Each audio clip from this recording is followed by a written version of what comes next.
You were dead, and then he made us alive together with Messiah by raising us up together. What happened there? What was the difference? Oh, it was just by favor.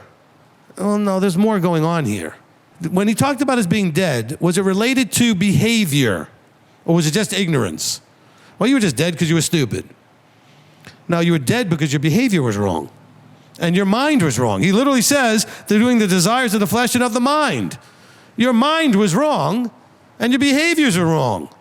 So when he says that he made us alive with Messiah, something about that changed our mind and our behaviors. Because if that's the problem, then the solution has to be from the same mold, right? The mind and behavior is the problem, then the mind and behavior has to be the solution. Because you can't just have the solution be from outside of everything and you still continue to do the mind and the behaviors wrong. Because then you're still going to be in trouble. Something changed. He said, it's not by works so that no one should boast. In other words, you didn't do anything to earn this. He chose to pop your bubble. However, what you do afterwards will earn you something. You got to be careful. Christianity wants you to say, there's nothing for you to do. It was all done for you. They misread this verse badly. You were dead. He showed you favor to give you an opportunity to live. However, it says those who keep the commandments will live by them because they bring life. And so he gives you an opportunity to understand what brings life and then choose life. Moses says, I lay before you life and death. Choose life. So you get an opportunity to make a choice. So he says, look, it's not by works. In other words, you can't boast and say, I deserve this, I earned this, I caused him to take me from being dead to give me life. Now, you can still end up dead if you don't do the things that bring life. But the first thing he did was make you aware of the choice, which Elohim prepared beforehand that we should walk in them. What did he prepare beforehand? The Torah. He's literally telling people in the New Testament that the stuff that they need was already prepared before the New Testament.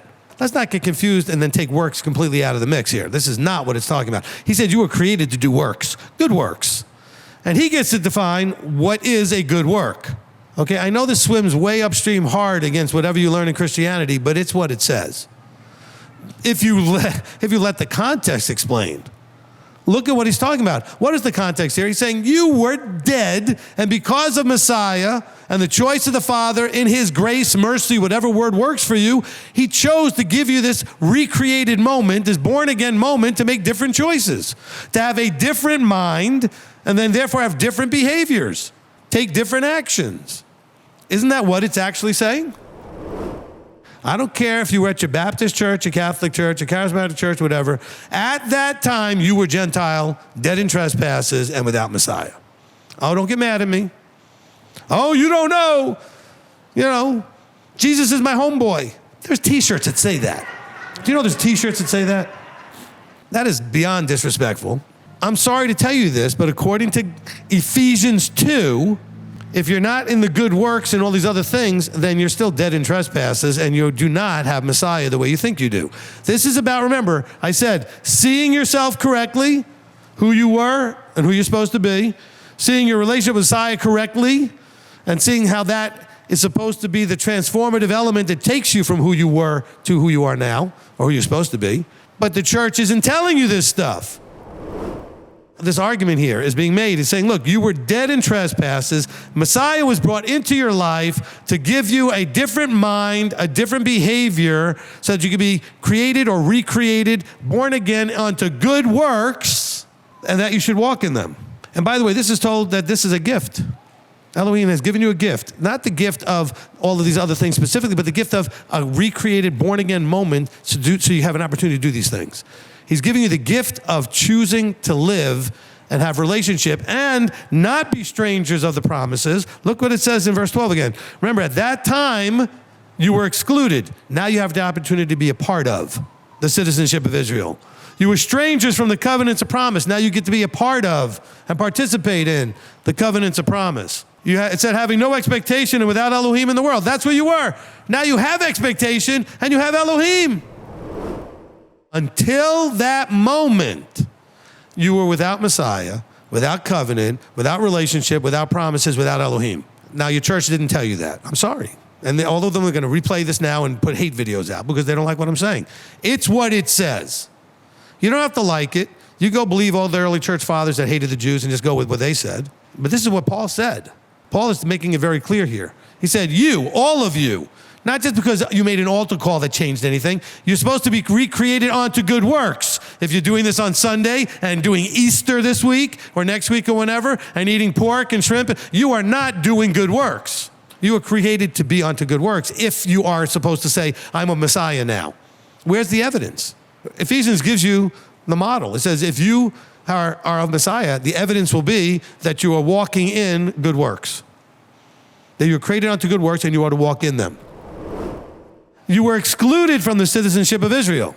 There is no other citizenship. It's not this dispensational Israel blew it, now it's us, the church. No, it's only Israel. Do you know that in the new end of Revelation, right, the New Jerusalem, how many gates are there into Jerusalem?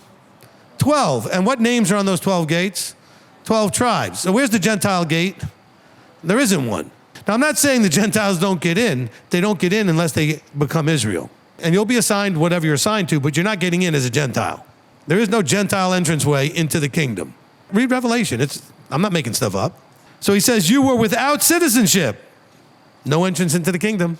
And strangers from the covenants of promise. Oh, do Christians love to stand on the promises? What promises? The ones made to Israel? Well, they're not for you. You can't stand on them unless you're Israel. And then you get into Christianity and they say, oh no, you can be a citizen and just do whatever you want. You don't need that anymore. Because that framework was flawed. Go back and really think about what your pastor's really telling you when he wipes out the Old Testament and says the law is done away with. He's literally judging that God made a mistake. And the law was too hard for people to do, and it was a mistake. Really? God made a mistake? The creator you believe in made a mistake. I think your church made a mistake. That's more likely. Maybe they interpret scripture, that was a mistake, the way they did that. But your creator made a mistake. After giving it to the Jews and Israel for all those years, he realized, oh well, I guess that was a mistake. I have to make it easier for them. I'll just tell them to believe in this one thing, my son, and they don't have to really do anything. Isn't that essentially what they're telling you? I mean, please, let's be honest. There's no nation in existence that doesn't expect its citizens to behave a certain way. That includes the kingdom that's coming. Yeshua is breaking down that barrier, having abolished in his flesh the enmity. What did he abolish in his flesh? The Torah? Doesn't say that. What's it say? The enmity. So are we going to say the Torah is enmity? Because people will say that the Torah was done away with and it was in his, and he took it into his flesh, and that was what's done away with. So the Torah was enmity? The Creator gave us something that was an enemy to him. Enmity means an enemy of his. He says no. He took the enmity between the two groups of people into himself, making it so that they have to stop arguing. Everybody, you're all one in me. There is no Jew, no Gentile. There is covenanted Israel, though. Jew and Gentile, we're talking about how you were born. Covenanted Israel, we're talking about your choice. Remember, there was a mixed multitude came out of Egypt. Most of them all ended up at Sinai and all made a covenant. But when they all left Sinai, by the time they get to the Jordan, it's only Israel. No mention of the mixed multitude anymore. And it's not that they left and died. They became Israel.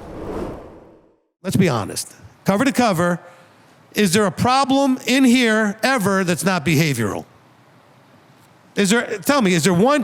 Where's the spiritual problems? They're underlying the behavior. It's always a behavioral problem. Okay, so let's not all of a sudden get to be Christian in New Testament and say, oh, behavior really doesn't matter anymore. It's always been the issue. What was the reason why Adam and Chava got kicked out of the garden? Because of a behavioral problem. So why do we think all of a sudden that things are different? So when Ephesians starts off in chapter 2, he says, you guys are dead because of behavioral choices. That's what sin is, right? Trespass. Because you walked a certain way. Now he's saying, I want you to walk. Remember, he's comparing what you did and how you walked. He says, but now I created you onto good works, and I want you to walk in that way. You were doing sin and trespass and walking in that. Now I want you to do good works and walk in that. And that way you can be completely restored to favor.